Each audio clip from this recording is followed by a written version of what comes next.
এক লাফে 14 টাকা বেড়ে বোতলজাত সয়াবিনের লিটার 189 টাকা। খোলা তেলে বাড়ল 12 টাকা। বিশ্ববাজারের সঙ্গে সমন্বয় ও রাজস্ব আয় বাড়াতে এই সিদ্ধান্ত।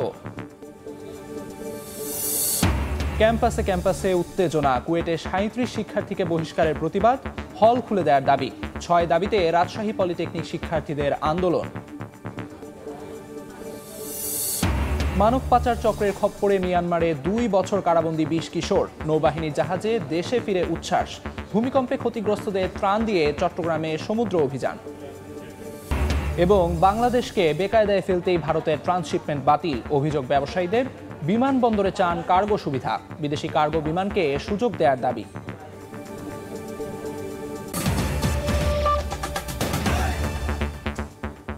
বাংলা সময়ের সঙ্গে আছি আমি আমিরুল ইসলাম আলিফ। ব্যবসায়ীদের প্রস্তাব মেনে নিয়ে সয়াবিন তেলের দাম বাড়ালো সরকার। বোতলজাত সয়াবিন তেলের লিটার 14 টাকা বাড়িয়ে 189 টাকা এবং খোলা সয়াবিন তেলের লিটার 12 টাকা বাড়িয়ে 169 টাকা নির্ধারণ করেছে বাণিজ্য মন্ত্রণালয়। আন্তর্জাতিক বাজারের সঙ্গে সমন্বয় করার পাশাপাশি রাজস্ব আদায় বাড়াতেই দাম বাড়ানোর সিদ্ধান্ত বলে জানান বাণিজ্য উপদেষ্টা। বিশ্ববাজারে দাম কমলে আবার সমন্বয় করা হবে বলেও জানান তিনি। সয়াবিন তেলের দাম লিটারে অন্তত 14 টাকা বাড়াতে সম্প্রতি বাণিজ্য মন্ত্রণালয়কে চিঠি দেন ব্যবসায়ীরা।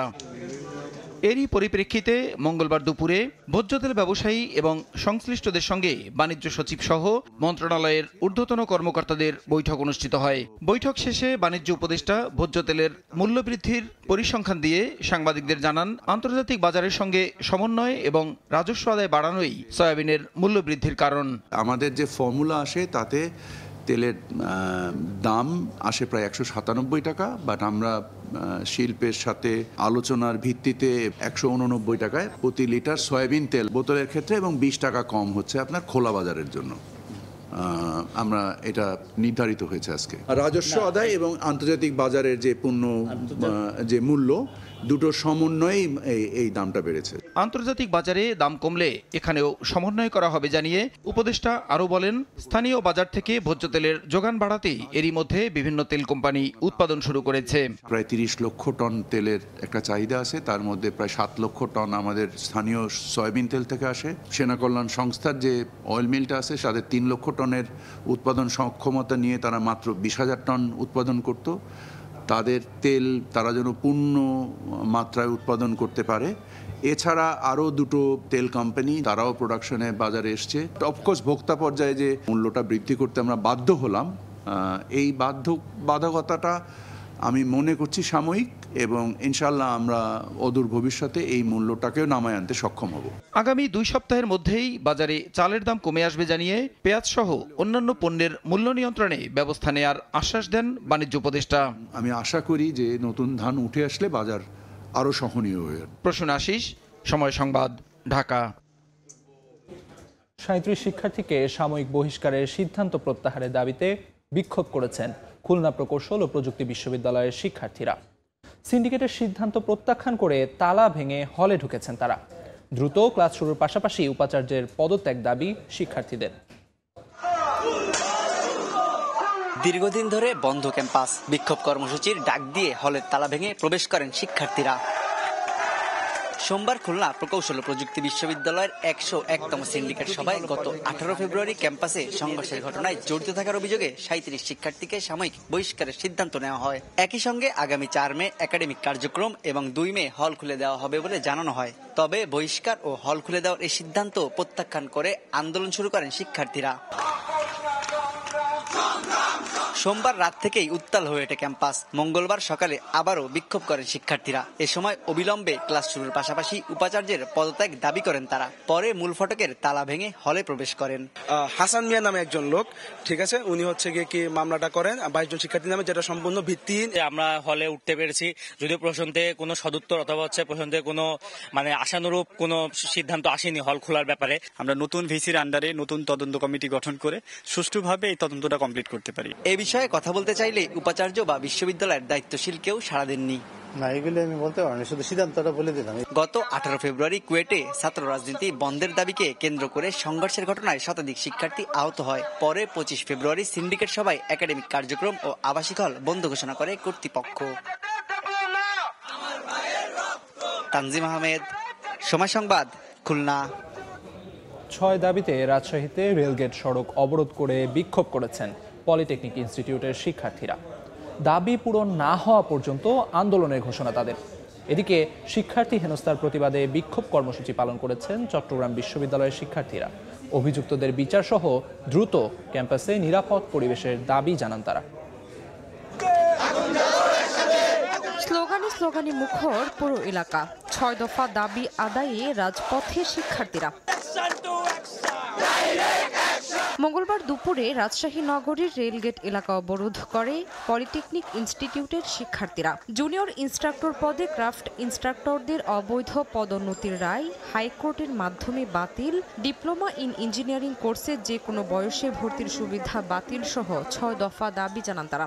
এসএসসি এইচএসসি দুইজনে আমরা একসাথে আসছি, কিন্তু তারা কর্মচারী, আমরা স্টুডেন্ট। তাহলে একটা কর্মচারী কিভাবে আমাদেরকে শিক্ষা দেয়? একই দাবিতে ময়মনসিংহ পলিটেকনিক ইনস্টিটিউটের শিক্ষার্থীরা সংবাদ সম্মেলনে 24 ঘন্টার আলটিমেটাম দেন। দাবি আমাদের যৌক্তিকগুলো না মানা হয়, আমরা আগামী 24 ঘন্টার মধ্যে রাজপথ দখল করব।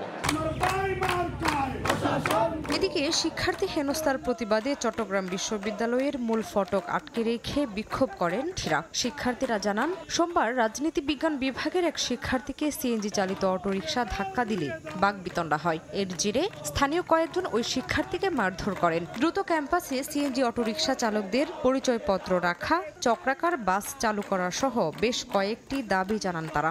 বাইকে চট্টগ্রাম বিশ্ববিদ্যালয়ের লোগো দেখে খেপে যায়, খেপে আমার উপরে অ্যাটাক করে। যে ড্রাইভার তাকে চিহ্নিত করা হয়েছে, তাকে আমরা সমিতির মাধ্যমে তাকে এনে তার ব্যবস্থা গ্রহণ করব। পর্যাপ্ত ওয়ার্ড সুবিধা না দেয়া এবং দ্রুত হাসপাতাল চালুর দাবিতে অনির্দিষ্টকালের জন্য ক্লাস বর্জন কর্মসূচি পালন করছেন সুনামগঞ্জ মেডিকেল কলেজের শিক্ষার্থীরা। ট্রান্সপোর্ট, চিকিৎসা সরঞ্জাম সংকট সহ বেশ কয়েকটি দাবি তাদের। হসপিটালে আমরা ওয়ার্ড আর ইন্টার্ন করার সুযোগ পাই, সেখানে যেন পর্যাপ্ত সুবিধা দেওয়া হয়। তবে আন্দোলনকারীদের দাবি পূরণের আশ্বাস দিয়েছে কর্তৃপক্ষ। শামিমা শাম্মী, সময় সংবাদ। মানব পাচার চক্রের খপ্পরে 2 বছর ধরে মিয়ানমারে কারাবন্দী ছিল 20 কিশোর। ভূমিকম্পে ক্ষতিগ্রস্তদের ত্রাণ দেয়া শেষে নৌবাহিনীর জাহাজে দেশে ফিরল সবাই। দুপুরে চট্টগ্রামে ফিরেছে বাংলাদেশ নৌবাহিনীর যুদ্ধ জাহাজ সমুদ্র অভিযান। সাখোয়ার টিপুর ক্যামেরায় বিস্তারিত জানাচ্ছেন কমল দে।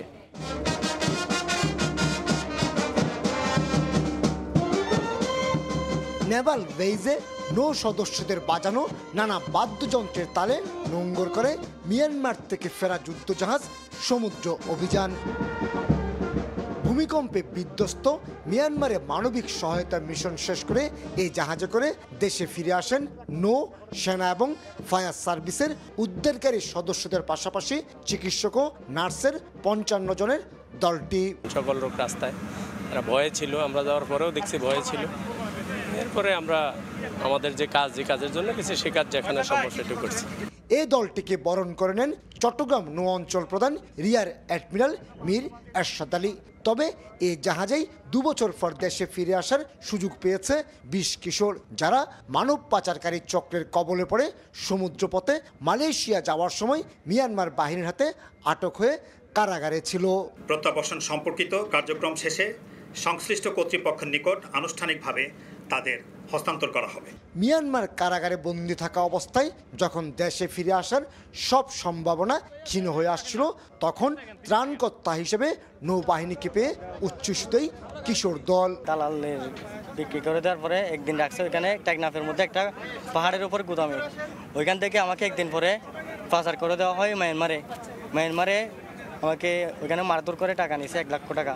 120 মেট্রিক টন ত্রাণ ও চিকিৎসা সামগ্রী নিয়ে চট্টগ্রাম ছেড়েছিল নেভাল শিপ সমুদ্র অভিযান। পরে 11 এপ্রিল মিয়ানমারের ইয়াঙ্গুন বন্দরে পৌঁছানোর পর 75 জনকে নিয়ে 13 এপ্রিল আবারও চট্টগ্রামের উদ্দেশ্যে রওনা দেয় জাহাজটি। মঙ্গলবার দুপুরে চট্টগ্রাম নেভাল বেজে নোঙ্গর করে যুদ্ধ জাহাজটি। ভূমিকম্প দুর্গত মিয়ানমারে ত্রাণ সহায়তা এবং উদ্ধার কার্যক্রম করে ফিরে এসেছে যুদ্ধজাহাজ সমুদ্র অভিযান। ফিরে এসেছেন চিকিৎসক এবং 55 জন উদ্ধারকারী। চট্টগ্রামের নেভাল বেস থেকে কমল দে, সময় সংবাদ। গার্মেন্টস শিল্পকে বেকায়দায় ফেলে রাজনৈতিক চাপ তৈরি করতে ট্রান্সশিপমেন্ট বাতিল করেছে ভারত, এমন অভিযোগ ব্যবসায়ীদের। সংকট কাটাতে চট্টগ্রাম ও সিলেট বিমানবন্দরে কার্গো সুবিধা নিশ্চিতের দাবি তাদের। পাশাপাশি ইউরোপ এবং আমেরিকান রুটে চলাচলকারী বিদেশি কার্গো বিমান সংস্থাগুলোকে বাংলাদেশে ব্যবসার সুযোগ দেওয়ার তাগিদ। আশরাফুল আলম মামুনের ক্যামেরায় বিস্তারিত জানাচ্ছেন কমল দে। জাহাজে পণ্য পাঠানোর ক্ষেত্রে যাবতীয় খরচ বিদেশি বায়ার প্রতিষ্ঠান বহন করলো, বিমানে পাঠানোর ভাড়া গার্মেন্টস মালিকদেরকেই পরিশোধ করতে হয়। কিছুটা কম খরচে এয়ার শিপমেন্ট করতে গত 3 বছরের বেশি সময় বাংলাদেশি গার্মেন্টস ব্যবসায়ীরা ভারতকে বেছে নিয়েছিল, কিন্তু ভারতের ট্রান্সশিপমেন্ট বাতিলের সিদ্ধান্ত কিছুটা সংকটে ফেলেছে বাংলাদেশের ব্যবসায়ীদের। তবে তা অনেকটা সাময়িক বলে মত তাদের। র ম্যাটেরিয়ালসটা ইম্পোর্ট করে যে লিড টাইমটাতে আমরা এক্সপোর্ট করতে হয়, টাইম আমরা কভার করতে পারি না। টাইমিংয়ের ক্ষেত্রে গিয়ে অলমোস্ট কার্গো কিন্তু আমাদের ইয়ার করতে হয়। ট্রান্সশিপমেন্ট বাতিলের ক্ষেত্রে ভারতের এই সিদ্ধান্তকে রাজনৈতিক বলে মনে করছেন তারা। হঠাৎ করে কোনো জিনিস এভাবে বাতিল করার কোনো নিয়ম নাই। সঠিক সময় মাল যাওয়া, অন্য রুট আমাদের সিলেকশন করা, এটার জন্য আমাদের জন্য একটা বিব্রতকর একটা পরিস্থিতি হয়েছে। ভারতের এই সিদ্ধান্ত বাংলাদেশের সক্ষমতা বাড়ানোর সুযোগ হিসেবে দেখছেন ব্যবসায়ীরা। বাংলাদেশ থেকে যদি আমরা ইউরোপের যে কোনো একটি ফ্রি কান্ট্রি যেমন হল্যান্ডে একটি সরাসরি কার্গো ফ্লাইট চালু করি, এছাড়া ইউএসের সাথেও যদি ক্যাথে প্যাসিফিক বা সিঙ্গাপুর এয়ারলাইন্সের মাধ্যমে আমরা ডিরেক্ট কার্গো সার্ভিস চালু করি, তাহলে আমার মনে হয় না এটা খুব বেশি সমস্যার সম্মুখীন হব। 2024 সালের জানুয়ারি থেকে 2025 সালের মার্চ পর্যন্ত 15 মাসে ভারতের ট্রান্সশিপমেন্ট সুবিধা নিয়ে রপ্তানি হয়েছে মাত্র 5,640 কোটি টাকা মূল্যের 35,000 মেট্রিক টন পণ্য। গত 4 দশকে বাংলাদেশের তৈরি পোশাক খাত এর চেয়ে বড় চ্যালেঞ্জ এবং সংকট মোকাবেলা করে এসেছে। তাই গার্মেন্টস ব্যবসায়ীরা আশা করছেন বিকল্প রূপ তৈরি করা গেলে এই সংকট সহসাই কাটানো যাবে। চট্টগ্রামের বায়েজিদ শিল্পাঞ্চল থেকে কমল দে, সময় সংবাদ। বাংলার সময় আরও থাকছে। সাগরে মাছ ধরায় 58 দিনের নিষেধাজ্ঞা শুরু, কর্মহীন হয়ে পড়ায় দুশ্চিন্তায় জেলেরা, খাদ্য সহায়তার আশ্বাস মৎস্য বিভাগের। যশোরে চড়ক পূজা করতে গিয়ে খেজুর গাছ থেকে পড়ে সন্ন্যাসীর মৃত্যু হয়েছে। গতকাল বিকেলে মনিরামপুরের তাহেরপুর গ্রামে বাড়িতে চড়ক পূজার আয়োজন করে দেবু প্রসাদের পরিবার। এ সময় পূজায় সন্ন্যাসী হিসেবে দেবু খেজুর গাছে ওঠেন, কিন্তু হঠাৎই পা পিছলে নিচে পড়ে গুরুতর আহত হন তিনি। তাৎক্ষণিক দেবুকে উদ্ধার করে স্থানীয় হাসপাতালে নিলে মৃত ঘোষণা করেন চিকিৎসক। নারায়ণগঞ্জের 2,500 একটি টেক্সটাইল মিল সহ 1,000 অবৈধ গ্যাসের সংযোগ বিচ্ছিন্ন করেছে তিতাস গ্যাস কর্তৃপক্ষ। জেলা প্রশাসনের নির্বাহী ম্যাজিস্ট্রেট নাজমুল হুদার নেতৃত্বে দুপুরে দুপতারা ইউনিয়নের কালীবাড়ি বাজার সহ 4টি স্থানে এ অভিযান চালানো হয়। এ সময় সবুর ভুইয়া টেক্সটাইল মিলে অবৈধ গ্যাসের সংযোগ দ্বিতীয়বারের মতো বিচ্ছিন্ন করে তিতাস কর্তৃপক্ষ। জব্দ করা হয় অবৈধ সংযোগে ব্যবহৃত বিপুল পরিমাণ পাইপ ও বার্নার। অবৈধ সংযোগস্থলগুলো স্থায়ীভাবে সিলগালা করা হয়। এছাড়া 3 কিলোমিটার এলাকার 650 বাড়ির 1,000 আবাসিক অবৈধ সংযোগ বিচ্ছিন্ন করা হয়। সমুদ্র সীমায় প্রজনন ও উৎপাদন বাড়াতে মধ্যরাত থেকে শুরু হলো 58 দিনের মাছ ধরার নিষেধাজ্ঞা। 11 জুন পর্যন্ত বন্ধ থাকবে সমুদ্রে মাছ ধরা। সকাল থেকে সমুদ্র উপকূলে ট্রলার নিয়ে ভিড়তে থাকেন জেলেরা। কক্সবাজারে 6,000-এর বেশি জেলে ট্রলার নোঙর করে উপকূলে ফেরেন। এদিকে নিষেধাজ্ঞা চলাকালে জেলেদের খাদ্য সহায়তা দেবে সরকার। এ মৌসুমে ভারতের সঙ্গে মিলিয়ে নিষেধাজ্ঞার সময়কাল নির্ধারণ করায় দেশের সীমানায় মাছের উৎপাদন বাড়বে বলে মনে করেন জেলেরা। বর্ণাঢ্য আয়োজনে বান্দরবানে পালিত হচ্ছে মারমা সম্প্রদায়ের অন্যতম প্রধান সামাজিক উৎসব সাংরাই। উৎসবের তৃতীয় দিনে স্থানীয় রাজার মাঠে অনুষ্ঠিত হয় ঐতিহ্যবাহী বলি খেলা, তৈলাক্ত মাস আরোহণ, দড়ি টানাটানি সহ বিভিন্ন লোকজ আয়োজন। বিভিন্ন পাড়া থেকে আগত মারমা তরুণ তরুণীরা এসব খেলাধুলায় অংশ নেন। সবার অংশগ্রহণে মারমাদের বর্ষবরণকে ঘিরে উৎসবের নগরীতে পরিণত হয়েছে পাহাড়ি জেলা বান্দরবান। গত 13 এপ্রিল শোভাযাত্রার মাধ্যমে শুরু হয় সাংরাই উৎসব, চলবে 18 এপ্রিল পর্যন্ত। বাংলার সময়ের শীর্ষ সংবাদগুলো জানিয়ে দিচ্ছি আরেকবার। 1 লাফে 14 টাকা বেড়ে বোতলজাত সয়াবিনের লিটার 189 টাকা। খোলা তেলে বাড়ল 12 টাকা। বিশ্ববাজারের সঙ্গে সমন্বয় ও রাজস্ব আয় বাড়াতেই সিদ্ধান্ত।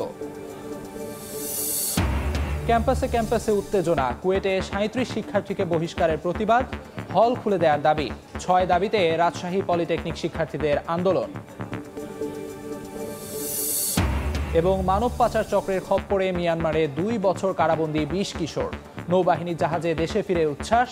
ভূমিকম্পে ক্ষতিগ্রস্তদের ত্রাণ দিয়ে চট্টগ্রামে সমুদ্র অভিযান। এই ছিল বাংলার সময়। সঙ্গে থাকুন সময়ের।